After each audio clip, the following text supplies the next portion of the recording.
Therapy Chat Podcast, episode 33. This is the Therapy Chat Podcast.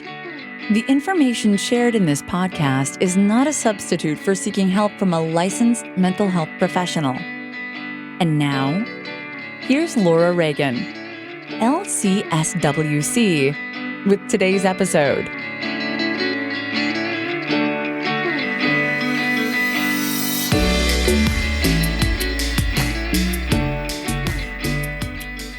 Hi, welcome back to Therapy Chat. Today I'm going to talk to you about perfectionism, worthiness, and self-compassion. Once in a while, an experience comes along which is just beyond what you ever imagined. It's like you never really dreamed things would get this good. I don't know if everyone has a growth ceiling, but I think most of us do. It's the point that is the highest you thought you'd ever go in your life. It might be that you thought you'd one day get married, but you hit your growth ceiling when you make plans to marry someone so wonderful who seems so much better than the partner you thought you'd end up with. This can cause a lot of anxiety because we're going past what our expectations were for ourselves. Another example, maybe you hope you'd become a doctor, but you didn't expect to attain the position of CEO of a huge medical organization. Maybe you always fantasized about being a musician, but you weren't expecting to be invited to write all the songs for the next Broadway hit. For me, I always hoped to become a therapist, and there were many times I doubted I'd achieve that goal. I even thought one day I might go into private practice, but I never imagined having a thriving full-time private practice where I'd love going to work with the clients I most enjoy serving. I never expected to have a podcast, and when I did begin podcasting, I surely didn't think I'd have the chance to interview so many wonderful guests. I really never even dreamed I'd be able to interview someone like Dr. Dan Seigel. I've admired Dan Siegel's work on the neuroscience of attachment for about 6 years when I made a contact who facilitated my opportunity to interview him. It was then that my feelings of scarcity began to show up and loudly make themselves known. As soon as I heard the news that Dan Seigel had agreed to be interviewed, I was elated. I was literally screaming and jumping up and down. It really was that big of a deal to me. It only took about a day for me to begin wondering what was going to happen to prevent this from happening, because I knew it must be too good to be true. In Brene Brown's work, she calls this foreboding joy. She talks about when she was on the plane to go be interviewed for the first time by Oprah, and she was super excited, but a delay was announced. Immediately, she realized the plane was likely to crash and she would never have her moment with Oprah. Of course, that's not what happened. But every time the foreboding crept in as the day of my Dan Seigel interview drew closer, I reminded myself of that story. When thoughts of, who am I to think I, a humble podcaster, I'm going to interview someone like Dan Seigel, a world-famous expert on attachment neuroscience and mindfulness. When those thoughts crept into my head, I reminded myself of Brene Brown and her way to Oprah, and told myself to stay in the moment. Just feel how excited I am, and stay with that. I'm a podcaster, and I have a platform to ask Dan Seigel some questions. There's no reason the universe, or God, source, or whatever spiritual being fits for you, there's no reason the universe would think I don't deserve to interview him. In fact, the universe doesn't think Dan Seigel is more worthy as a human being than I am, because to the universe, we are all equally worthy. So that's an example of the 3 elements of self-compassion identified by Dr. Kristin Neff: self-kindness, common humanity, and mindfulness. Even as I use self-compassion and mindfulness to help me remember that it's okay to feel really excited about the amazing opportunity to interview someone I respect so highly on Therapy Chat, I struggled with scarcity. So here's how I knew I was operating from a place of scarcity. I didn't want to tell my podcasting friends I was interviewing Dan Seigel. Why? I was secretly afraid it wouldn't happen. I was secretly afraid they would snag him before me. I was secretly afraid something would happen to make them all see that I'm a fraud and a phony, and that I was a fool to think I could ever interview someone like that. I told a few trusted friends, and only one of them was a podcaster who has a totally different podcast focus, so I didn't have to worry about him trying to steal my guest. And I told some people in my family. I'm hiding this exciting news like I've got a shameful secret. In truth, I really doubted I was worthy. I was so starstruck. It was kind of ridiculous looking back. For all of his accomplishments, Dan Seigel is just a person. A brilliant person, someone I was grateful to have the opportunity to interview, but still just a person. So the day finally came. It was my big moment. I've never been so prepared. I checked and double-checked everything. I made sure I didn't schedule anything else that day except for dinner out with good friends and my husband afterwards. We had the interview. It was incredible. I felt like I was floating. I was so happy to be able to interview Dan Seigel.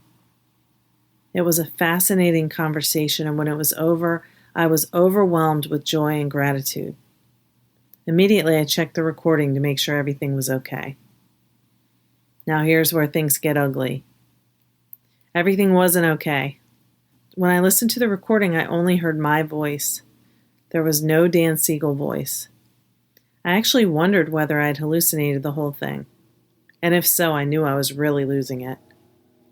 I tried several things to see if I could get his voice to come up, and I couldn't. I called a podcasting friend, Kristin, to see if she could help me. She kindly and generously spent an hour on the phone with me trying to everything she could think of to fix the recording, and she came up with so many tricks, but none of them worked. She never shamed me or made me feel stupid, but it was all for naught. It turned out I had a bad version of the recording software many of us use, and I never knew it before that day because it had always worked great.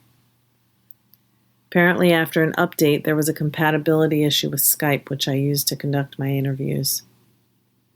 But this is the crazy part. I wasn't freaking out.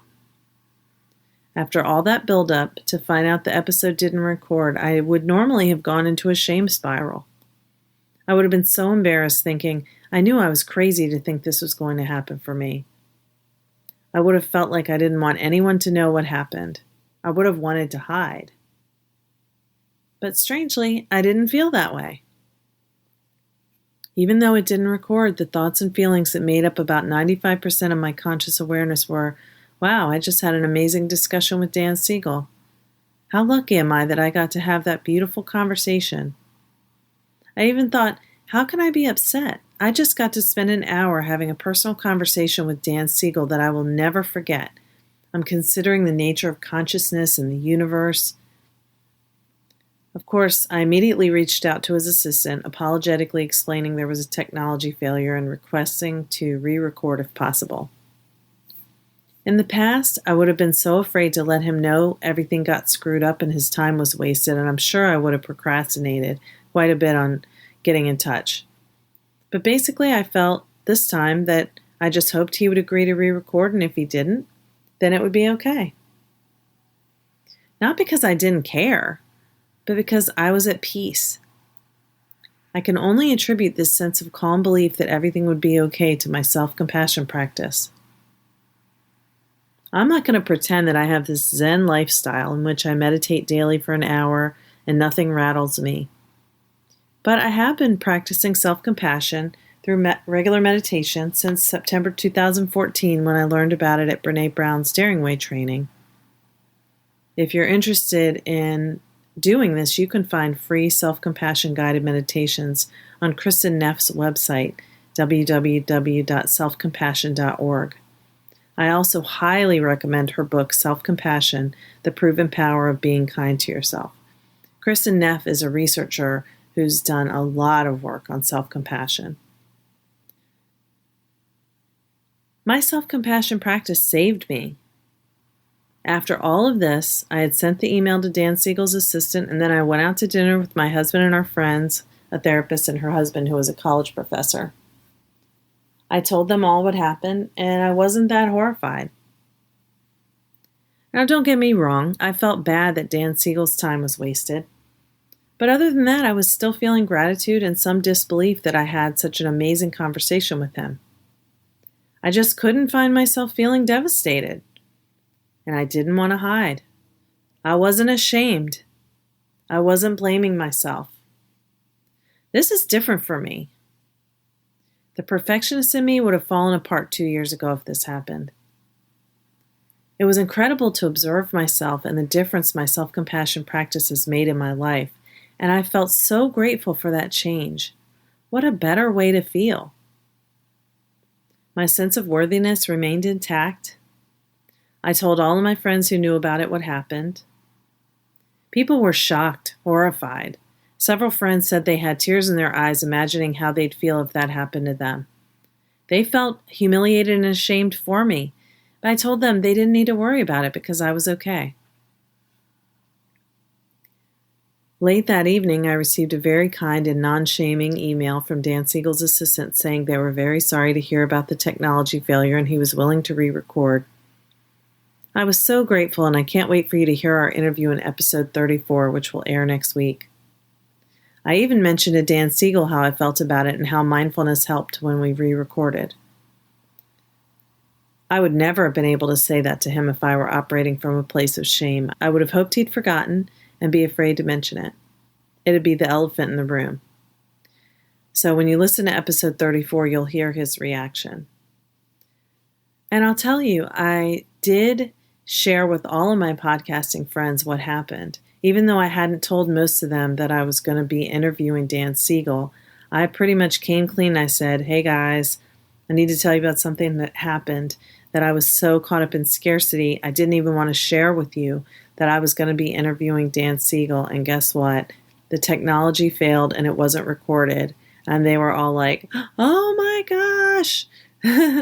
But they appreciated me sharing it too, because it helped them see that I could admit that I'm human and it's okay. And, stuff happens and we recover and it's okay. So everyone was very supportive and I'm very grateful. And once again, I think from a shame place, I would have hidden that happened. I wouldn't have wanted people to know. But it doesn't even bother me to talk about it. So that's the difference that self-compassion has made for me. I can't recommend the self-compassion practice enough. It's truly changed my life, and this experience proved that to me. So please check out episode 34, and if you like Therapy Chat, visit iTunes to leave a rating and review, download episodes, and subscribe so you can hear the latest episodes as soon as they're released. Thanks so much for listening. Hi, this is Laura Reagan, your host for Therapy Chat. All of you trauma therapists in the audience, I want to tell you about a special offering. I'm creating a community for trauma therapists. Do you ever feel like you're climbing a mountain all alone, wishing you had someone to guide you? Working as a trauma therapist can feel overwhelming and affect us in so many ways. Gather with us for clinical case consultation, camaraderie, and support to combat the isolation. Join a group of fellow trauma professionals who will come together to share collective wisdom and effective strategies for working with clients, as well as help taking care of ourselves so we can continue to practice effectively and ethically for years to come. Registration opens soon, and to get the information, sign up by visiting my website at www.laurareaganlcswc.com and click on Trauma Therapist Community. Hope to see you there. Thank you for listening to the Therapy Chat Podcast with Laura Reagan, LCSWC. For more information, visit Laura's website at www.laurareaganlcswc.com.